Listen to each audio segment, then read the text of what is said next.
The air in the Metropolitan Medical Center's private observation ward was cold, sterile, and bright. Yet the atmosphere felt hot with contempt. "Doctor."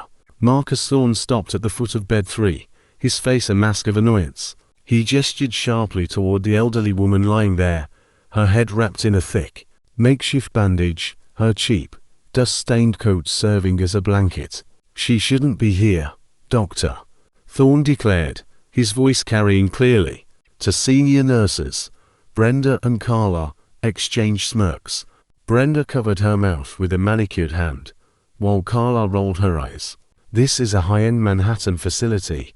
Tell her to take her bruises to a city clinic," Carla whispered, loud enough to be heard.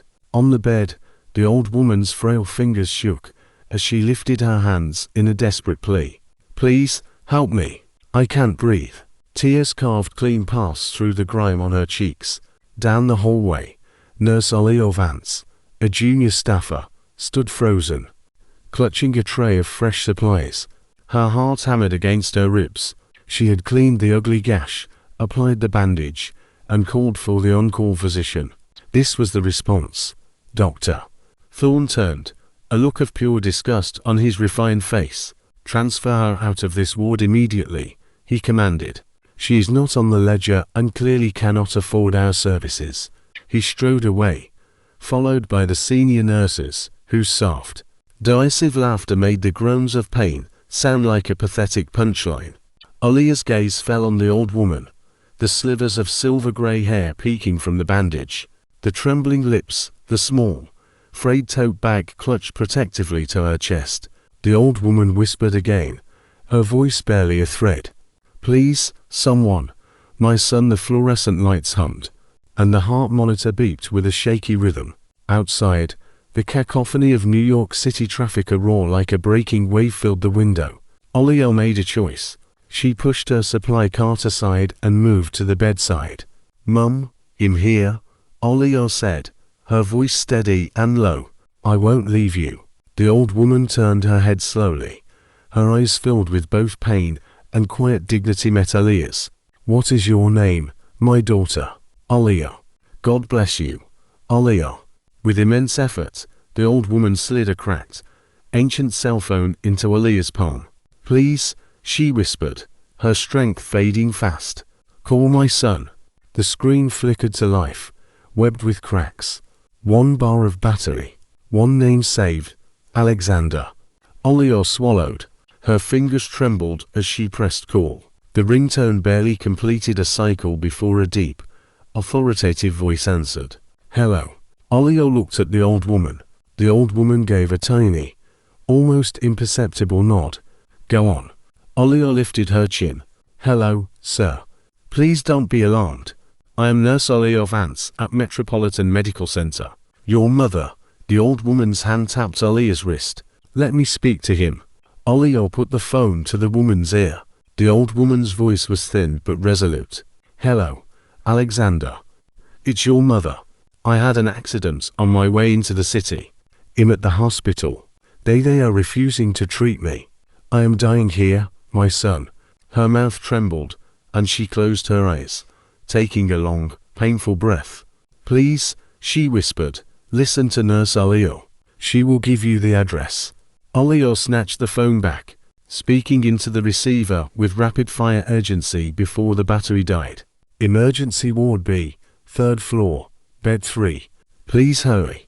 There was a pause, a vast, echoing silence that felt like falling from a skyscraper. "I'm on my way." The voice finally cut through the silence. Then the line went dead. Olio stood perfectly still, hearing only her own ragged breath. She tucked the dead phone under the old woman's pillow and checked the bandage again firm, but gentle. "Help is coming," she promised. The old woman squeezed Olia's fingers and tried to smile, but a shadow of pain crossed her face. Her legs twitched, her chest rose and fell rapidly. Olio darted to a supply cart, pulled out a warm, soft blanket, and tucked it around the woman's shoulders. She checked her pulse to quick. She checked the pupils. One was sluggish. Not good. She needed a doctor, a real one, right now. She cracked open the ward door. "Dr. Thorne was at the nurse's counter with Brenda and Carla, laughing about a Hamptons brunch. He didn't even glance in Alia's direction. Alia stepped out, keeping her voice steady. "Doctor, bed 3 is unstable. She needs immediate." He waved her off dismissively. "Then move her to general. This is private care." "Sir, she's actively crashing. She needs fluids, a full workup." "Doctor." Thorne spun around, his eyes hard and cold. "No. No equipment, no drugs, no bed for someone who cannot pay." "I said what I said." The senior nurses tilted their heads, a slow, cruel smile spreading across Brenda's face. "Don't stress yourself, sweetie," she patronized. "This is Manhattan, not a shelter." The word struck Alia like a physical blow. She thought of her oath, of her own mother, who'd worked 2 jobs to get her through school, of the old woman's shaking hands. Alia stepped back into the ward and quietly locked the door. The old woman's eyelids fluttered. "Did he hear me?" "Yes," Alia said, pushing the oxygen mask closer. "He's coming. Stay with me, Mum. Count with me." 1, 2, 3. The old woman tried, but her eyes rolled. Her back arched. Her breath came in shallow, broken gasps. Alia pressed the call button. No one came. She pressed again. Nothing. She grabbed the manual chart and scribbled the crashing vitals. "Stay calm." She adjusted the bandage. No fresh bleed. Good. She scanned for signs of internal injury, tender ribs, but no obvious fracture. Better. Time moved like thick, suffocating tar. The door burst open. "Doctor." Thorne shoved it inward with his elbow, annoyed. "Why is this door locked, nurse? We have rules." He spotted Alia between him and the bed. "She needs urgent care," Alia stated, planting her feet. "At least start fluids while we confirm payment or transfer her. We are not a charity ward," he sneered. "Keep her stable without using private resources." He looked directly into her eyes. "If you want to play hero, do it outside my facility." He left again. The senior nurses followed, their expensive perfume trailing, a sense of indifferent superiority. Alia stood in the silence and felt the room's weight settle on her.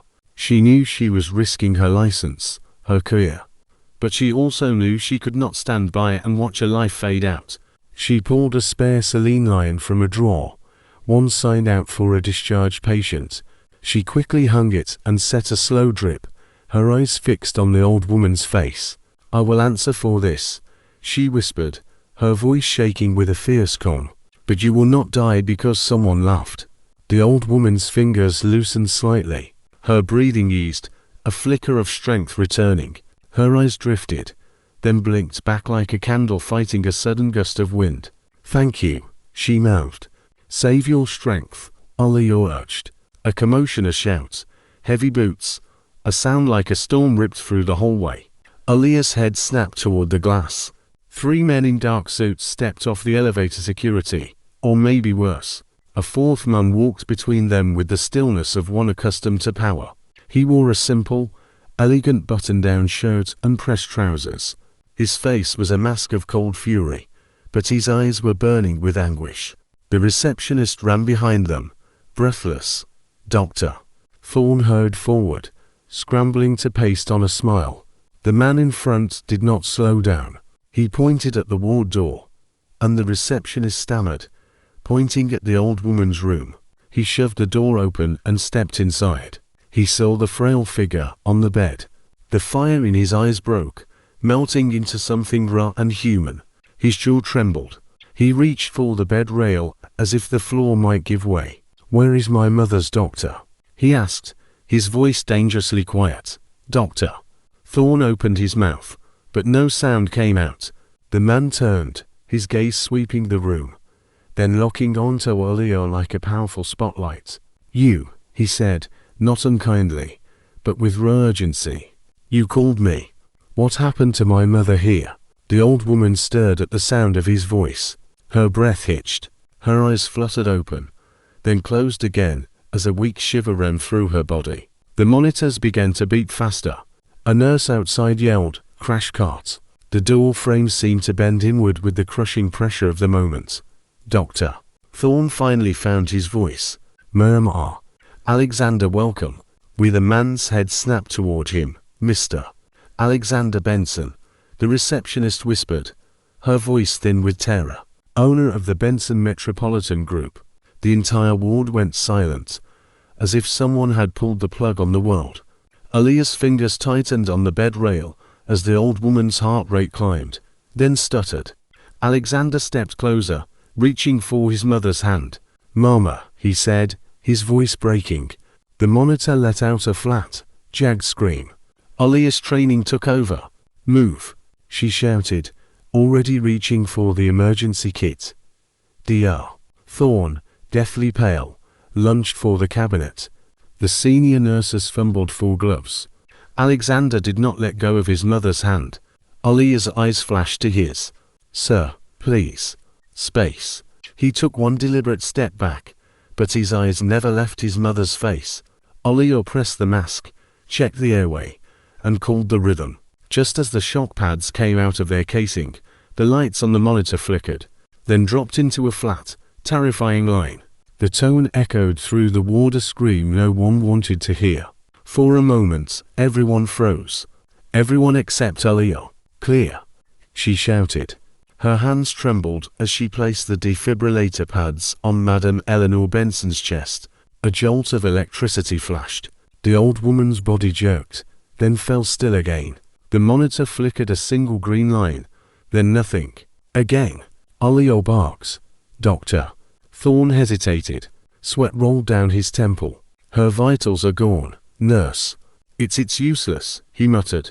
Alexander's deep voice sliced through the tension, cold as a scalpel. You touched that plug again, doctor, and I swear you'll never practice medicine in this city.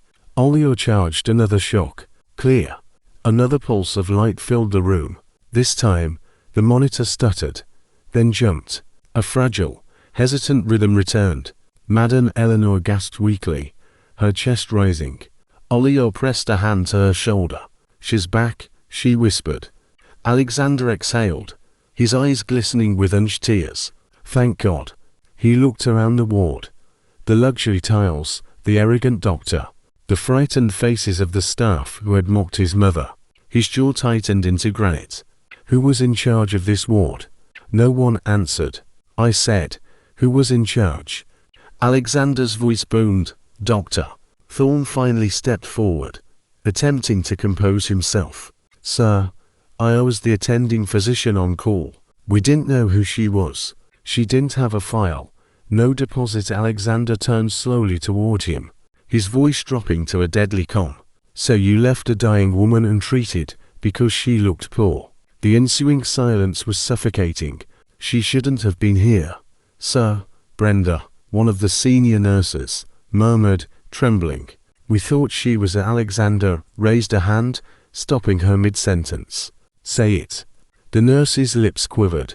We thought she was a beggar. Alexander's eyes darkened. A beggar. He took a deliberate step forward. That beggar is my mother. The words were thunder. Everyone in the room froze. Alexander's eyes, now softer, fixed on Aaliyah. You're the one who called me. Aaliyah nodded, her voice shaking slightly. Yes, sir. She begged me. I couldn't just watch her die. For the first time since he entered, Alexander's face broke, not with anger, but with profound gratitude. Thank you, he said quietly. He turned to his head of security. Lock down the ward. No one leaves until I say so. He stepped closer to Dr. Thorne. Tell me, doctor, what oath did you take when you became a doctor? Thorne's throat bobbed. To save lives. To save lives, Alexander repeated, his voice rising again. Not to count wallets. Not to judge by clothing. To save lives. Thorne's face was utterly pale. You let my mother almost die in my own hospital, Alexander said, his voice trembling with contained fury. And you laughed. He looked around at the nurses. All of you. You mocked an old woman because she didn't look rich enough. Madame Eleanor stirred faintly, whispering, Alexander. He rushed to her bedside and took her hand. In here, Mama. Her eyes fluttered open, faint but clear. She turned her gaze toward Dr.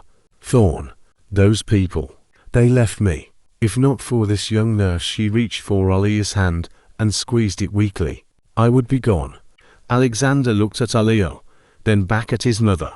You rest now. He'll handle everything. He stood, his expression turning to steel. Dr. Thorne, you are suspended. Effective immediately. He pointed at the senior nurses. Pack your things and be off the premises before the hour is out. I will not have cruelty in the halls of my institution. As the humiliated staff retreated, Alexander turned back to Alia, the only one left standing by his mother's bed. What's your name again? Alia Vance, sir. He nodded slowly, studying her face. Alia, he said, you did more than your job today. You saved my mother's life when everyone else failed her. You'll hear from me tomorrow. Alia blinked, unsure whether she was being reprimanded or rewarded. Sir, I just did what anyone should have done. Alexander gave a faint, weary smile. Not everyone would have. Not here. He turned back to his mother, gently brushing her grey hair off her forehead. Mama, rest. You're safe now. Madame Eleanor smiled weakly. God bless this girl. She has a good heart. Keep her close, Alexander. Alexander chuckled softly. I will, Mama. I promise. He turned back to Alia, his tone softening. Stay with her tonight. Don't let anyone move her without my permission. Yes, sir. As Alexander walked out, the entire reception staff bowed in silence. The news had already spread.